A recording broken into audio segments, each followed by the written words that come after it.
पिछले 75 साल का इतिहास देखिए, भारत के सामर्थ्य में कोई कमी नहीं थी। अरे जो देश कभी सोना की चिड़िया कहा जाता था, वो देश क्यों न फिर से उस सामर्थ्य को लेकर के खड़ा हो सकता है। मेरा अटूट विश्वास है साथियों, मेरे प्रिय परिवारजनों, मेरा अखंड अटूट एक निश्चित विश्वास है कि 2047 में जब देश आजादी के 100 साल मनाएगा, मेरा देश विकसित भारत बन के रहेगा। कुछ विकृतियां पिछले 75 साल में ऐसे घर कर गई है, हमारी समाज व्यवस्था का ऐसा हिस्सा बन गई है कि कभी कभी तो हम आंख भी बंद कर देते हैं। अब आंख बंद करने का समय नहीं है। अगर सपनों को सिद्ध करना है, संकल्प को पार करना है, तो हमें ये आंख मिचौली बंद करके, आंख में आंख मिला करके तीन बुराइयों से लड़ना बहुत समय की मांग है।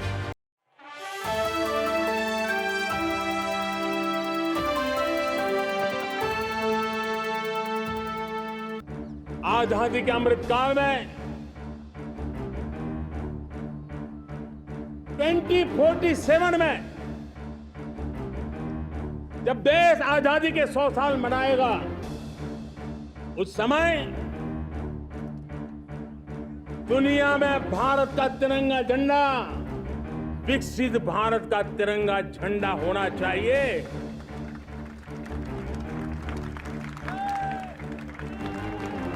रत्ती भर भी हमें रुकना नहीं है, पीछे नहीं हटना है। और इसके लिए सुचिता, पारदर्शिता और निष्पक्षता, ये पहली मजबूती की जरूरत है। हमें उस मजबूती को जितना ज्यादा खाद पानी दे सकते हैं, संस्थाओं के माध्यम से दे सकते हैं, नागरिक के नाते दे सकते हैं, परिवार के नाते दे सकते हैं, ये हमारा सामूहिक दायित्व होना चाहिए। और इसलिए पिछले 75 साल का इतिहास देखिए, भारत के सामर्थ्य में कोई कमी नहीं थी। अरे जो देश कभी सोना की चिड़िया कहा जाता था, वो देश क्यों न फिर से उस सामर्थ्य को लेकर के खड़ा हो सकता है। मेरा अटूट विश्वास है साथियों, मेरे प्रिय परिवारजनों, मेरा अखंड अटूट एक निश्चित विश्वास है कि 2047 में जब देश आजादी के 100 साल मनाएगा, मेरा देश विकसित भारत बन के रहेगा। और ये मैं मेरे देश के सामर्थ्य के आधार पर कह रहा हूं, मेरे उपलब्ध संसाधनों के आधार पर कह रहा हूं, और सबसे ज्यादा 30 से कम आयु वाली मेरी युवा शक्ति के भरोसे कह रहा हूं, मेरी माताओं बहनों के सामर्थ्य के भरोसे कह रहा हूं। लेकिन उसके सामने अगर कोई रुकावट है, कुछ विकृतियां पिछले 75 साल में ऐसे घर कर गई है, हमारी समाज व्यवस्था का ऐसा हिस्सा बन गई है कि कभी कभी तो हम आंख भी बंद कर देते हैं। अब आंख बंद करने का समय नहीं है।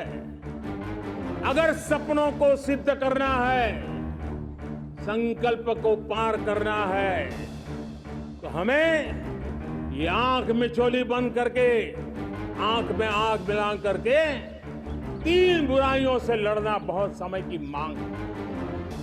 हमारे देश की सारी समस्याओं की जड़ में भ्रष्टाचार ने दिमक की तरह देश की सारी व्यवस्थाओं को, देश के सामर्थ्य को पूरी तरह नोच लिया। भ्रष्टाचार से मुक्ति, भ्रष्टाचार के खिलाफ जंग हर इकाई में, हर क्षेत्र में। और मैं देशवासियों, मेरे प्रिय परिवारजनों, ये मोदी के जीवन का कमिटमेंट है, ये मेरे व्यक्तित्व का एक कमिटमेंट है कि मैं भ्रष्टाचार के खिलाफ लड़ाई लड़ता रहूंगा। दूसरा, हमारे देश को नोच लिया है परिवारवाद ने। इस परिवारवाद ने देश को जिस प्रकार से जकड़ के रखा है, उसने देश के लोगों का हक छीना है। और तीसरी बुराई तुष्टीकरण की है। ये तुष्टीकरण ने भी देश के मूलभूत चिंतन को, देश के सर्व समावेशक हमारे राष्ट्रीय चरित्र को दाग लगा दिए, तहस नहस कर दिया है इन लोगों ने। और इसलिए मेरे प्यारे देशवासियों, इसलिए मेरे प्यारे परिवारजनों, हमें इन तीन बुराइयों के खिलाफ पूरे सामर्थ्य के साथ लड़ना है। भ्रष्टाचार, परिवारवाद, तुष्टीकरण, ये चुनौतियां हमारे ऐसी चीजें पनपी है जो हमारे देश के लोगों का जो आकांक्षा है उसका दमन करती है। हमारे देश के कुछ लोगों के पास जो छोटा मोटा सामर्थ्य है उसका शोषण करती है। ये ऐसी चीजें हैं जो हमारे लोगों की आशा आकांक्षाओं को सवाल या निशान में गाड़ देती है। हमारे गरीब हो, हमारे दलित हो, हमारे पिछड़े हो, हमारे पसमानदा हो, हमारे आदिवासी भाई बहन हो, हमारी माताएं बहनें हो, हमने सबने उनके हकों के लिए इन तीन बुराइयों से मुक्ति पानी है। हमें भ्रष्टाचार के खिलाफ एक नफरत का माहौल बनाना है। जैसे गंदगी हमें नफरत पैदा करते हैं ना मन में, गंदगी पसंद नहीं है, ये सार्वजनिक जीवन की इससे बड़ी कोई गंदगी नहीं हो सकती। और इसलिए हमारे स्वच्छता अभियान को एक नया मोड़ ये भी देना है कि हमें भ्रष्टाचार से मुक्ति पानी है। सरकार टेक्नोलॉजी से भ्रष्टाचार की मुक्ति के लिए बहुत प्रयास कर रही है। आपको जानकर के हैरानी होगी, इस देश में पिछले 9 साल में एक काम मैंने ऐसे किया, आंकड़ा सुनोगे तो लोग कहेंगे मोदी ऐसा करता है। जैसे 10 करोड़ लोग करीब जो गलत फायदा उठाते थे वो मैंने रोक दिया। तो आप में से कोई कहेगा आपने लोगों से अन्याय कर दिया।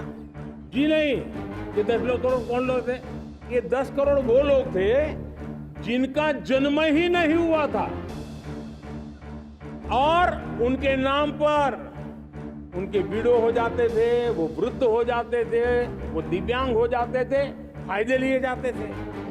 10 करोड़ ऐसे बेनामी जो चीजें चलती थी उसको रोकने का पवित्र काम, भ्रष्टाचारियों की संपत्ति जो हमने जब्त की है ना, वो पहले की तुलना में 20 गुना ज्यादा की है। मेरे प्यारे परिवारजनों, ये आपकी कमाई का पैसा लोग लेकर के भागे थे, 20 गुना ज्यादा संपत्ति को जब्त करने का।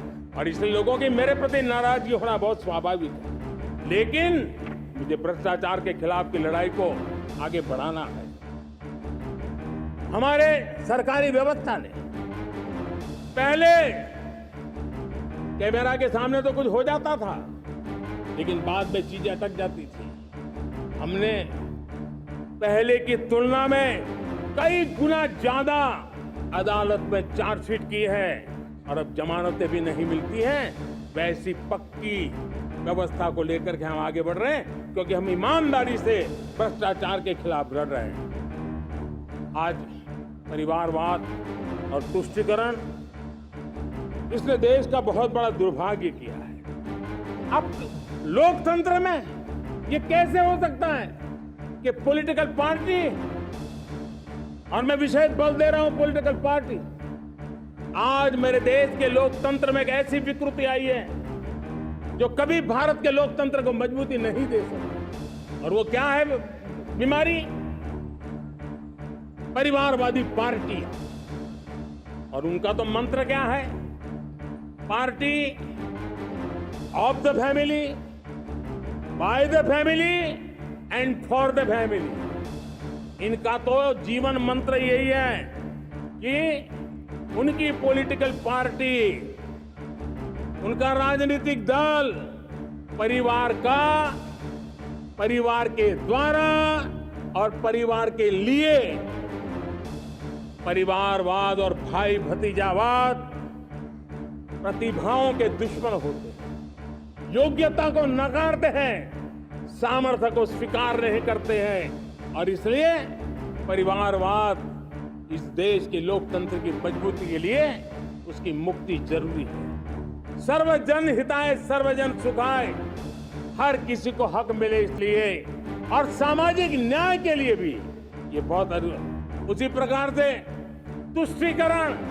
तुष्टीकरण ने सामाजिक न्याय का सबसे बड़ा नुकसान किया। अगर सामाजिक न्याय को तबाह किसने किया है तो ये तुष्टीकरण की सोच, तुष्टीकरण की राजनीति, तुष्टीकरण का सरकारी योजनाओं का तरीका, इसने सामाजिक न्याय को मौत के घाट उतार दिया है। और इसलिए हमें तुष्टीकरण, भ्रष्टाचार ये विकास का सबसे बड़ा दुश्मन है। अगर देश विकास चाहता है, देश 2047 विकसित भारत का सपना साकार करना चाहता है, तो हमारे लिए आवश्यक है कि हम किसी भी हालत में देश में भ्रष्टाचार को सहन नहीं करेंगे।